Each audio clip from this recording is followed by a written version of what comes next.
What's going on, everybody? Hope you're all having a fantastic day today. Now, yes, finally, for once on this channel, we are finally not going to be checking out Nightbird gameplay. I went ahead and live streamed this game the other day. Thank you to everybody who showed up to that stream. And also, if you want to be a part of that stream, by all means, the link to that stuff is down in the description. But I finally went ahead and just sucked it up, and I said, you know what, I'm just not going to go in a vehicle, which I kind of broke down after some time and did go in vehicles, but I grinded out a few clips. So on this channel, for at least maybe a few videos, I can go ahead and show you guys some infantry gameplay. Today we're going to be checking out probably one of the most overpowered SMGs in the game, the PP-29. We catch some absolutely insane feeds, and I believe in the second clip here, I find it an outstanding spot to put a tac beacon, and we just start streaking up, baby. I mean, life after life after life, we're just going absolutely crazy on their whole team. So I hope you guys really enjoyed the gameplay today. And also, very quickly, one last thing. If you guys want to socialize with me on any other platform besides YouTube or Twitch, and you just want to chat it up about games or rant or whatever you feel like doing, I do have a Twitter and a Discord. Both the links to those things are down in the description. You can hit my DMs on pretty much either platform, and also on Discord, I go ahead and send out extra noties from my Twitch live stream. So if you want extra backup for that stuff,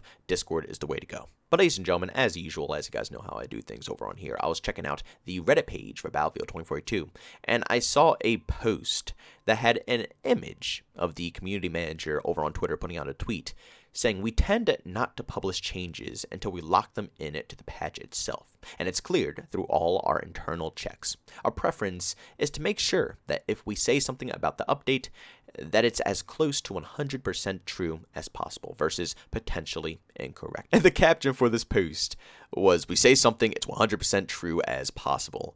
Are you kidding me? You literally lied to the entire player base to sell the game. Now, to be honest here about this post, it wasn't the developers, to be honest, who were lying about the game. Yeah, they did probably put together the trailers and stuff like that, but truly it is upper management, and mostly EA is what it comes down to. You know, it's not the community manager, it's not the developers who are behind all the lies and stuff like that, but I do think the point is still made here. It truly doesn't matter, you know? It doesn't matter if it's not 100% correct.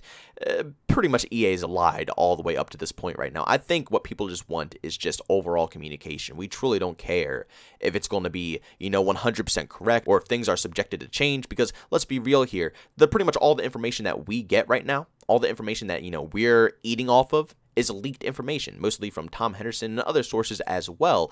And clearly, when it comes to leaks, not everything is true, but it still gets the community excited, it still gets the community active, and we still care to hear new stuff about your game, regardless, like I said, regardless if it comes true or not. Because many leaks have, been completely changed around or, changed mid-development to something else and haven't come true, and it doesn't really infuriate us, we just talk about the new stuff. It's just nice to have something in the moment to think about, to actually have hope for, when it comes to this game, especially when it's been released in the state that it's currently in. And I still want to make it very clear that I understand where the developers are coming from. It's not fun to go ahead and confirm content like, okay, this many maps, this map, this map, this map, this map, these weapons, we have the name for all of the content and stuff like that. It's not cool to confirm stuff like that. And then when Season 1 finally comes around and we get our hands on the content, we're missing like 2 of the multiple maps they're talking about, and 3 weapons that they mentioned aren't in the game yet. That's going to look bad on DICE. It's not going to be good reputation. And comparing the developers to leakers and stuff like that, leakers get a lot less problems when something doesn't come true, because again, it's leaked information. But when developers come out and say stuff, it's pretty much confirmed on the spot. The second they go ahead and put something on Twitter saying this stuff is coming out, it's confirmed and people are looking forward to it. So, confirmed information from developers compared to leaks, it's a whole different ballgame. So I understand why they don't want to go ahead and, confirm stuff and talk to us about stuff. But like I said, at the end of the day, we're not looking for bugs and glitches. We're not looking for, future content. We're only looking for communication on what's going on with the game and behind the scenes. We want to know if any progress is being made, what type of progress has been done already, if it's being made, how confident the developers are with the production of the game right now, bugs and glitches that are being worked on right now at this exact moment. There are so many different things that they could fill us in on that don't have to be confirmed ideas and confirmed topics for the future of Battlefield that would work so well. And they continuously wonder why we get so angry and pissed off, and why Reddit is filled with nothing but negative things about Battlefield 2042. It's because we're not getting enough of that communication. You know, when you go ahead and confirm to the community that you're going to be working on the way you talk to us, I mean, just look at this past letter that they put. You remember on February 1st when they went ahead and discussed to us and said that, you know, Season 1 is being pushed back until summertime, and they're going to be focusing on this, and this when it comes to the game and stuff like that. It was also a section of that letter that said, we are also planning an improved player feedback process with all of you.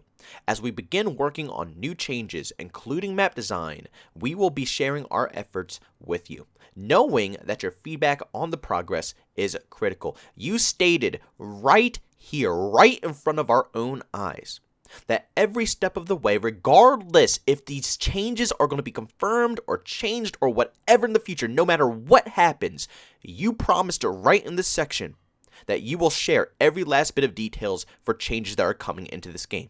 Map design, specialist design, you know, everything, bugs, glitch, whatever is going on behind the scenes, you were going to specifically communicate with your community.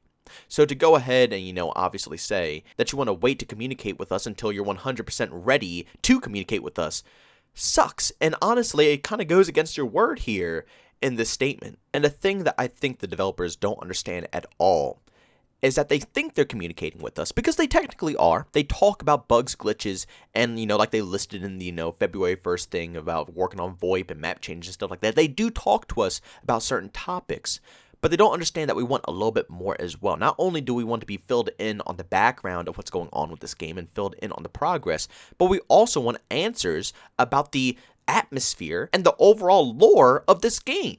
How we got clickbaited through one of the most gorgeous Battlefield trailers we have ever seen, and all the images of, you know, what this game is all about, and we haven't gotten any of it. They want us to really be attached to these characters, but they won't even give us any context to what they're about. Any backstory. We don't know who these people are. We don't know what they're about. We don't know what they've been through. And yes, they plan on doing this in the future, and honestly, I know a lot of the community don't even want to see this. They just want, you know, regular class system back, and me included. I think class system would just be a lot better for the overall game itself. But again, like I said, since they're already in the game and they don't plan on changing them anytime soon, they did plan on doing this in the future, but you don't do something like this in the future. You know, if you go with a specialist route, you better have it up front and ready at the door when you release this game and sell it to everybody, or it's too late. You know, you can't add on, you know, 5 months down the road, oh, no, here's the backstory to these characters, here's what this person's... You can't do that. It doesn't work this way. People want to know about the backstory of this game and why it took the direction it did by, like I said, making it look like it's just a really intense, you know, very immersive, scary almost looking game, and then we get the goofiest product that we've seen. That's all we want. And I don't think the developers understand that, because, again, like I said, they probably don't even want to address something like that because they keep pushing at the bug subject. But I don't think the community will truly ever be satisfied, and they will never let loose. They will never let off the gas at this point, I don't think, until they get answers on that specific topic. You can talk about any bugs and glitches you want, but until people figure out why you took the direction and the corniness of this game, instead of taking a very serious approach after, you know, making games like Battlefield 5 and Battlefield 1, which were really pretty darn good. Well, Battlefield 1 was phenomenal, and Battlefield 5 was alright, but Battlefield 1, oh my god, how do you make something like that with the atmosphere of a game like that? And then we take a complete 180 turn, and we have like Apex Legends styled game now, you know? The same lore, the same goofiness, and it's the same game! It's the same game! But Battlefield, it's a Battlefield skin of Apex Legends. That's all it is. That's really all it is. If you guys gave us that communication, you told us why, and if we will ever see a change in that, you know, if you just give us a yes or no answer at least. No, we are not changing the lore. No, you're not getting your specialist changes. No, you're not seeing any changes. Or yes, yeah, we're going to change around specialists and we're going to make this game have a better atmosphere. And yeah, we're going to go ahead and, you know, rebrand basically Battlefield 2042. Whatever. Any answer, at least people will know. Some will back off. They'll just say, okay. If you say no, they'll say, okay, I'm gone then. And people will stay if they don't care about it. But at the end of the day, they just want that answer. And if they don't get that answer, you can't expect them to, like I said, not question you and not rant at you every single time that you guys release something and it doesn't revolve around one of the biggest points that we're all questioning about. But ladies and gentlemen, thank you so much for checking out this video. If you enjoyed it, make sure to leave a like button. Say hate it, leave a dislike. Also, if you're brand new and enjoy the content, don't forget to subscribe and hit that bell notification button. Also, want to chat with me, there's two ways to do so: over Twitter and Discord. Both will link down in the description. And also want to catch me live streaming some video games and do it on Twitch. Link that is in the description as well. But guys, thanks so much for tuning in. See you all in the next one. Peace out.